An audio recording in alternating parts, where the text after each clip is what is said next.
Bonjour à tous, bienvenue dans cette vidéo. Je vous propose aujourd'hui un exercice pour apprivoiser la division euclidienne. Donc je vais vous rappeler tout de suite hein, la propriété. Une division euclidienne, qu'est-ce que c'est? Il vous faut deux nombres, A et B.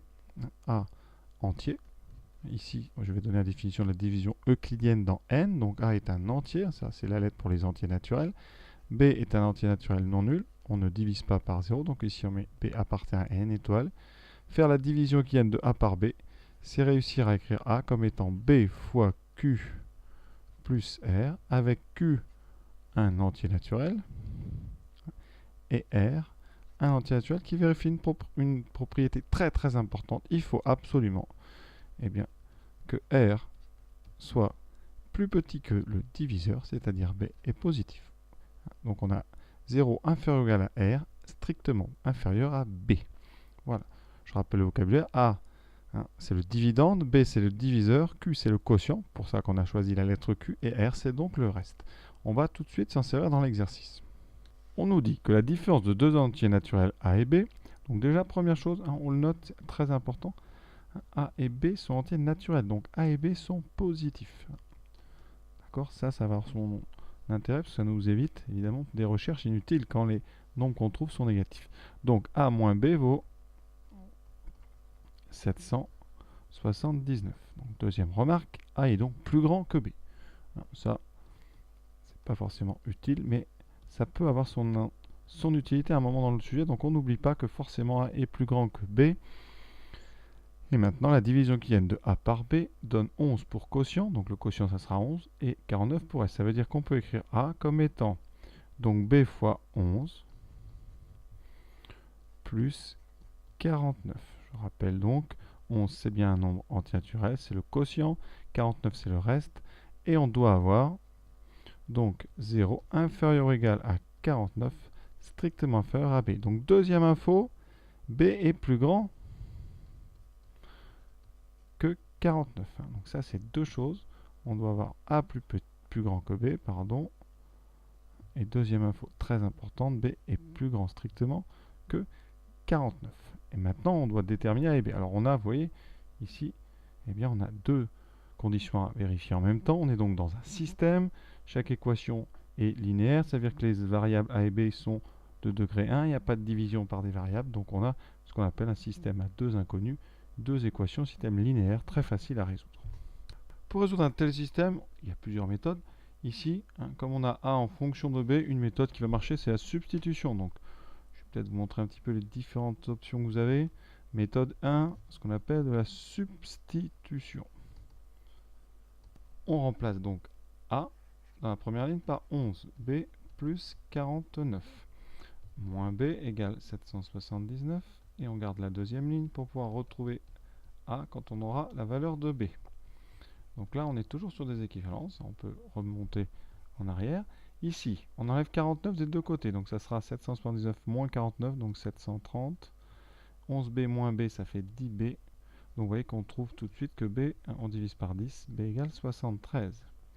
Donc grâce à notre deuxième ligne A, vaut 11 fois 73 plus 49, on ne prend pas de machine, on calcule à la main. Alors 11 fois 73, c'est donc 730 plus 73, 10 fois plus une fois, donc ça fait 803. On rajoute 49, ça fait donc A égale 852. Voilà, on a donc fait ce qu'il fallait. On a une équivalence, donc on n'a pas besoin de vérifier. Alors pour le plaisir, quand même, on va regarder la différence des deux. Donc 852 moins 73, alors vous pouvez poser ça. Je vous rappelle, on fait ici, on abaisse 1, 12 moins 3, 9. On pose un 1 ici. 80, donc après, on fait comme ceci. 15 moins 8, 7. On en met là, 8 moins 1, 7. Donc on a bon pour la première, 1 moins b fait bien 779. Ensuite, si on fait 11 fois 73 plus 49, on trouve bien 852 puisque ça fait ici 803 plus 49. Donc on est bon. Voilà la méthode dite de substitution.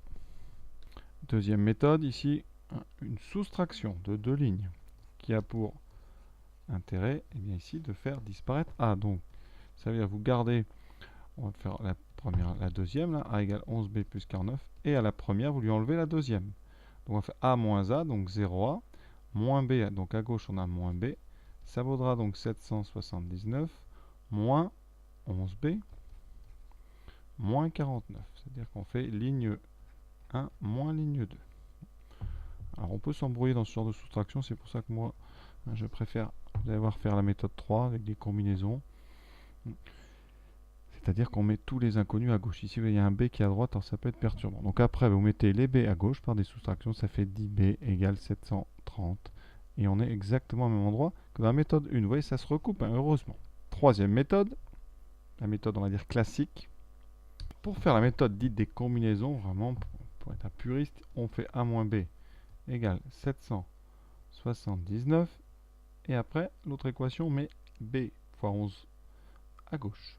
Ça donne a moins 11b égale 49. Alors cette méthode a l'avantage de mettre le système sous une forme utilisable après par une calculatrice. Je vous montrerai en dernier comment vérifier. Et là, eh bien, vous faites ce qu'on appelle des combinaisons. Ici, c'est tellement simple que ça va être une soustraction. Donc il faut garder une ligne. Alors vous gardez, vous retraficotez votre première ligne. Donc A c'est B, c'est 779 plus B. Et vous faites ligne 2 par exemple, moins ligne 1. Donc on fait A moins A, 0, moins 11B, moins B. Donc moins 11B plus B, ça fait donc moins 10B, égale 49, moins 779. Alors évidemment, on aurait pu faire L1 moins L2, on aurait trouvé l'opposé. Donc A c'est 779 plus B. Et ici, on trouve donc moins 10b égale moins 730. Donc b, c'est 73. Et on avait trouvé ça. Et a, c'est 779 plus 73, qui donne ici 852. Donc c'est parfait. Alors, qu'est-ce qu'on fait avec les calculatrices pour vérifier ça? Et ça, c'est intéressant et important de savoir vérifier pour vous rassurer lors des devoirs. Alors sur une Texas, d'abord, vous avez un menu là sur ces nouvelles calculatrices qui est très bien. C'est dans application ou programme, voilà, c'est ça. Je crois que c'est application ici. Pardon. Voilà. Et dedans, vous avez PLY. Alors, c'est pas Play, c'est Polynôme Simulator. Et donc, on appuie 8. Voilà. Et vous avez racine à polynôme, solveur de système d'équations. Et là, en 1, c'est pour tous ceux qui veulent utiliser delta, résoudre des équations du second degré, même complexes. Et en 2, eh bien, vous appuyez sur 2. Vous dites nombre d'équations. Ici, on en met 2. Inconnu 2. On veut tout le reste, on n'y touche pas, c'est pas la peine. Et vous mettez suivant. Donc suivant, il est au-dessus de graphe, il faut appuyer sur graphe. Voilà. Et là, vous voyez que ça s'écrit bien. Donc, sauf qu'il faut mettre A et B, enfin XY à la place d'A et B. Donc devant A, vous avez un 1, on valide. On continue ici, ça sera moins. On valide. B, c'est 1. Et à droite, c'est 779. Voilà, vous voyez la première équation, et c'est la même que vous. Ensuite, A, c'est 1. Moins 11, donc moins 11. Et B, c'est 49. Vous validez. Voilà. Et là, vous mettez résolution. Alors, normalement, cette petite fenêtre est au-dessus. Là, je l'ai mise pour que vous voyez bien. Et on met résolution 852, 73. C'est magique pour les Casio. Alors, je prends ce modèle qui est exactement, en termes de fonction, le même que la Graph 35+, que mon modèle ne fonctionne pas en ce moment. Donc ici, ben, vous allez dans le menu. Vous avez un menu équation.